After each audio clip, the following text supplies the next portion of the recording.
So it's my pleasure this evening to introduce the one who's going to introduce the speaker. And I got to tell you, when the Ark opening came and we saw this line of family from the Drozdows come up, and we remember when it was, Bill and Linda and two little kids coming up to the bima. Then kids were a little bit bigger. And then the kids disappeared for a while. That was a bummer, right? And we'd look, you sit right up there at the high holidays, and we saw you 2, 4, and then down to 2 a little bit, then back, and now with their spouses and the grandchildren. And it was really a great moment, a beautiful moment to see all of you together and all in Miami. So it's great for our community. So Greg has a friend who does something. I looked on YouTube to see what it is. You let him do this? You have no choice, right? It's amazing. It's a little scary, but it's amazing. But we're proud of him, and you're proud of him. And you couldn't stop him. What could you do? So, Greg, who grew up here, good friends with our speaker tonight, and because of that, I wanted him to be able to introduce him. All right. Good evening. Shabbat Shalom. Thank you. Thank you, Rabbi Farber. My name is Greg Drozdow, and my wife, Leela, and I, as the Rabbi mentioned, and the Drozdow family, my parents, Gil and Linda, and my sister, Jacqueline, and her husband, Matt. We've been Beth Torah members for years. I've been a part of the Beth Torah community since I was actually here in preschool, and we're now a generation later. We send our 1.5-year-old daughter, Kira, and soon enough, our newborn son, Ari, which is, I think, pretty cool. I'm excited and honored to introduce one of my closest friends tonight, Jared Firestone, to the Beth Torah community. As we all know, the continued support of Israel and the growth of our Jewish community is as important now more than ever. And I think Jared's story and continued mission to represent Israel and the Jewish people around the world will be inspiring to many of you. Jared is a world-ranked skeleton athlete and team captain representing Team Israel's skeleton team. Now, if you don't know what skeleton is, I'll give you a small clue. It has to do with ice and a sled, but you'll soon find out more from Jared, and he'll be telling you all about it. Jared and I grew up together locally. We attended Hillel Community Day School and went to Pinecrest High School together, where he was also a star track athlete.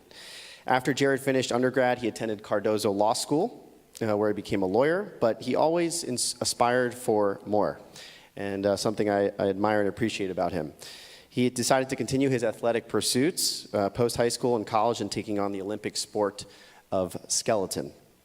Jared is currently one of the top-ranked athletes in the world in skeleton and has won 7 medals for Team Israel, including a gold last season.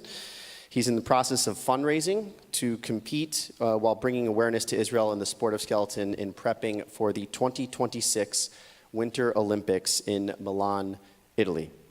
As part of his efforts, he's been speaking at various Jewish events and synagogues where he conducts discussions on the importance of being proudly Jewish in a post-October 7th world and what it means to represent Israel. And we are honored and excited to have Jared here speak to us within our community tonight. So I want to thank Jill Koch, Rabbi Roisman, Rabbi Farber, Cantor Marcos, and the entire Beth Torah leadership team for welcoming Jared and having him come in and speak to us. So with that being said, I'd like to introduce one of my best friends and skeleton all-star, Jared Firestone. Thank you so much, Greg. Thanks, everybody, for coming tonight. Thank you, Rabbi Farber. So my name's Jared Firestone. Like Greg mentioned, I grew up in Aventura, went to school down the street at Hillel, eventually went to Pinecrest for high school, where I was the 100-meter district champion back in 2008. I think still the last Jewish person to win that distinction. Then I went to Tulane, where I ran track for 4 years, went to Cardozo. Now, like any good Jewish boy, I'm a lawyer, but really, my real gig is being a full-time athlete for Israel in the sport of skeleton. So the first question I usually get is, what is skeleton? So skeleton's kind of like, most people know luge and bobsled, so you could call it head-first luge or one-man bobsled. And yes, Israel does have a bobsled team too, and yes, we're already in discussions for a sequel to Cool Runnings called Shul Runnings. So how did a guy who grew up in South Florida, who got bar mitzvahed in the room next door, end up running around the coldest places on earth, diving face first down ice tracks, 85 miles per hour, 5 G's of force, while wearing, let's see if I got it, yep, it's still here, while wearing this.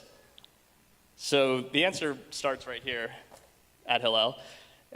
There I built a strong foundation of Judaism and Zionism, thanks to my teachers there, and of course at home with my parents and grandparents.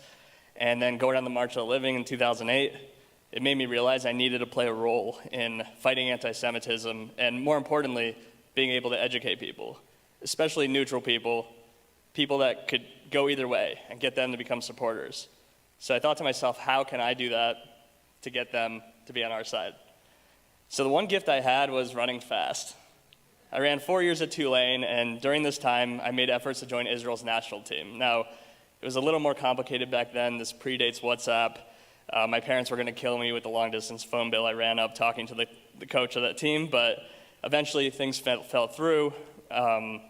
Continued on with what I was doing, going to college, eventually going to law school, and it wasn't until my birthright trip after college where it re-inspired me to get back to my mission. So I decided I'd start running track again. Meanwhile, I start my first year of law school, and I wake up one day, it's October, and it turns out I was having a mini stroke, a TIA. So that was kind of a wake-up call for me, and it really, I felt like it was a sign from Hashem to kind of slow down, de-stress, refocus, and get back to working on my goal. And it just turned out during this time, the 2014 Olympics in Sochi were on. I saw skeleton on TV, and I thought to myself, that's probably how I should use my gifts. So once I was cleared, I tried out for Team USA. I was recruited into their program, and then after graduating law school and, like a good Jewish boy, passing 2 bars, I joined the USA program. Competing in a sport like skeleton for a small country requires way more than just being an athlete. With Team USA, I had coaches, free room and board, access to training and medical facilities all year round. With Israel, I'm completely on my own. I'm self-funded. I'm usually coaching myself by watching old races on YouTube and comparing that with whatever footage I could get by bribing coaches from other teams or seeing somebody while I'm sliding down the track at 70 miles per hour and finding them later and saying, can you send me that video? I think I saw you filming while I was flying past you.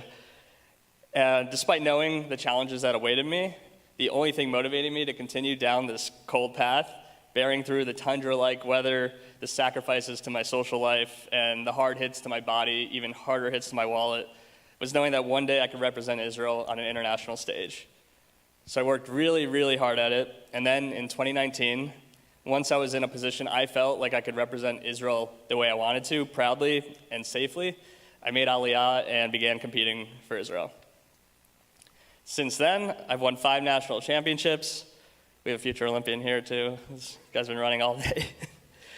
5 national championships for Israel, 7 medals on Olympic qualifying circuits, including Israel's first gold. I've been ranked as high as 24th in the world, and I'm a strong contender to become Israel's first finalist in the Olympics in 2026 in Milan.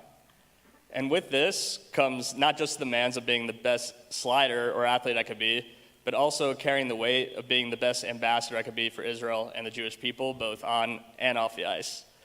I've had pretty unforgettable experiences on this journey, from being the first Jew many people had met when I competed in Korea in 2020, to a World Cup in St. Moritz, Switzerland in 2022, when the race volunteers came up to me each day to ask me to teach them a word in Hebrew, and then surprised me on race day by telling me Kol HaKavod after I crossed the finish line.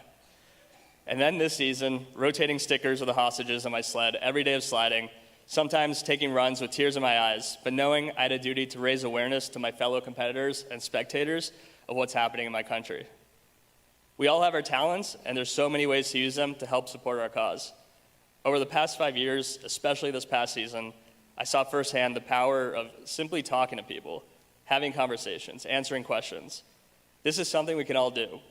And I can tell you from personal experience that the prouder you are, while sometimes difficult, it truly leads you to the most meaningful and fulfilling connections, conversations, and friendships you'll ever have. I look forward to representing Israel, the Jewish people, and all of us in South Florida proudly over the next 2 years, while I work to ensure that Israel has a seat at the table in Milan 2026. Shabbat Shalom, everyone.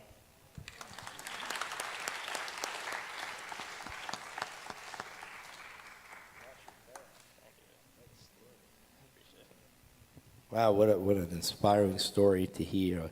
And you represent your family, our community here in Miami, the Jewish people, Israel, in such an amazing way, particularly in a period of time where we find some people are out there, with a Jewish persona who are trying to kind of hide now and not stand up and not speak and just slip behind and not confront and talk and share. And what you're doing is it's going to sway minds. People have open minds, because people with open minds can be brought to the truth. And when they see the truth, they'll be supporters. And the way you do it is through one of the greatest ways to break every barrier down there is in the world, and that's sports. It's one of the key ways to break down barriers and to build relationships. And what you're doing for Israel and for the team and for yourself and our family, our Jewish family, is just something we admire tremendously. We thank you so much, and we're going to follow.